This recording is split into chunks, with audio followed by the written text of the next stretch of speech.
The Rumaila Field in southern Iraq contained about 65 billion barrels of oil when it was discovered.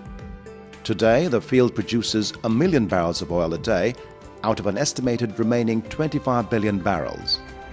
The Rumaila Project, led by BP, in partnership with China's CNPC and the state-owned South Oil Company of Iraq, aims to nearly triple the field's oil production rate by 2016. This significant increase from 1 million to 2.85 million barrels per day will make Rumaila the second largest producing field in the world. The target rate will account for 3% of global oil production, 7% of OPEC's production, and 10% of the entire Middle East oil production. 35 international oil companies from China, Korea, Russia, the US and beyond gathering in the capital. During the first half of 2009, the government of Iraq decided to open up its oil and gas fields and tender them for technical services agreements. There was a number of fields on offer. BP bid, Exxon bid, all of the majors bid. We were the only one with CNPC to accept the fee of $2 a barrel. We led the way, and more companies have now come into Iraq.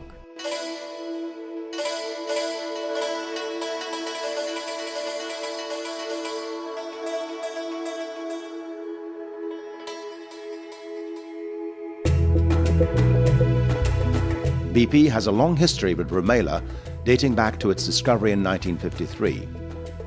Back in those years, British Petroleum developed the field and built all the initial facilities. Recently, BP provided technical assistance in the field between 2005 and 2008. There are many challenges in developing Rumaila, not least to the fact it is a brown field. It's an existing field with existing equipment, some of which is not in very good condition, which is perhaps not surprising considering it's been fought over twice in the relatively recent past. There is some very clear things already that we need to do, which is one, to do some environmental cleanup around the field. There are some fairly large flares around the field that are fairly well known. You can see them on Google Earth. We would like to turn down those flares. We would like to be able to reduce the amount of oil being flared. The incremental increase is as great as BP's entire production outside of Russia. So this is a huge amount of additional oil. It's a huge project. It's a chance for us to learn about Iraq. You know, we see ourselves as having a long future in the country. We've got a great track record in managing these supergiant fields with Prudhoe Bay, and with TNK-BP, the Summit Lav field in Russia.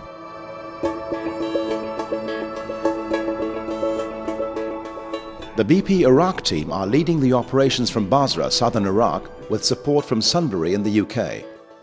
Sunbury consists of all our geologists, our petroleum engineers, our commercial and finance people, our HR people. By the end of 2010 we'll probably be up to about 150 people. So we support the operation in Iraq from Sunbury insofar as that's reasonably practical to do so. The team is currently working on an extensive rehabilitation phase program to modernize existing facilities. The first key technology that we need to import into the field is drilling technology. We're going to drill over 1,300 wells. We're going to spend over $700 million just in 2010 on drilling. Right now we're looking at vertical wells and trying to reduce the cost to establish vertical wells across the field, but we also need to look at other technologies. Horizontal drilling would be one of them. Coil tubing might be another technology. Second type of technology is artificial lift. We're going to establish artificial lift on over 800 wells in Rumaila. It'll be the largest ESP program in the next 2 years in the world. The third technology is about operational efficiency. Security is still a challenge, despite improvements in many cities, including Basra. We take that very seriously. We assess the risks and as best as we can mitigate those risks through the use of private security companies, the way that we actually operate and how we protect people, how we assess challenges on a day-to-day basis. The BP Iraq team travels into Basra on a regular basis and daily activities are currently managed from the contingency operating base next to Basra International Airport. However, the management is working on plans to build a field base in South Rumaila. That will make a dramatic difference, because then we can have joint meetings with SOC and CNPC and ourselves. We can work together. Western culture, Iraqi culture, and Chinese culture. Each one has its own subtleties.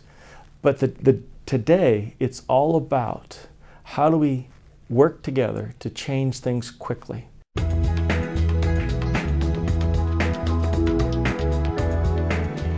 Basra has an estimated population of 3.8 million as of 2009, making it Iraq's second largest city after Baghdad.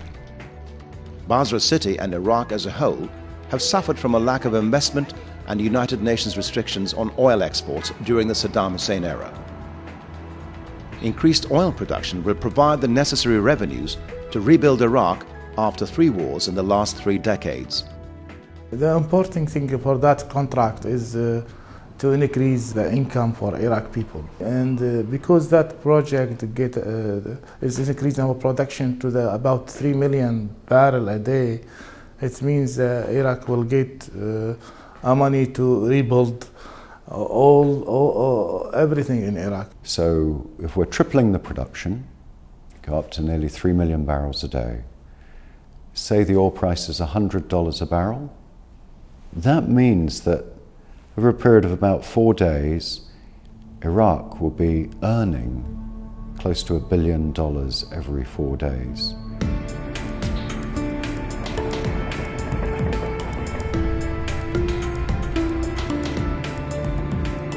The multi-billion-dollar Rumaila operation will also bring great opportunities for local companies to develop themselves.